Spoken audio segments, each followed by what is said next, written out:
இந்த ஆசீர்வாதம் உன் தலையின் மேல வருவதாக.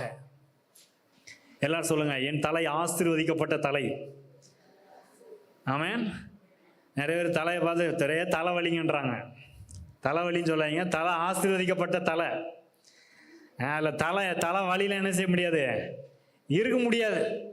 நம்ம இதை நம்பாம தலைவலியும் தலை விதியும் நம்பிட்டு இருக்கோம். இன்னும் நிறைய பேர் பாருங்க, எல்லாம் என் தலை எழுத்துங்க அப்படின்றாங்க. நான் சொல்றேங்க, உங்க தலையில கர்த்தர் ஆசீர்வாதம் என்று எழுதி விட்டார். உங்க உச்சம் தலையில ஆசீர்வாதம் என்று அவர் என்ன செய்து விட்டார், எழுதிட்டார்.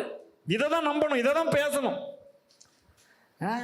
நிறைய பேர் பிள்ளைங்களை சொல்லுவாங்க இல்லையா, அவன் தலையில என்னது இருக்குது, களிமண்ணு தான் இருக்குதுன்னு திட்டுறாங்க. நான் சொல்றேன், உங்க பிள்ளைகளுடைய தலையின் மேல் ஆசீர்வாதம் இருக்கிறது.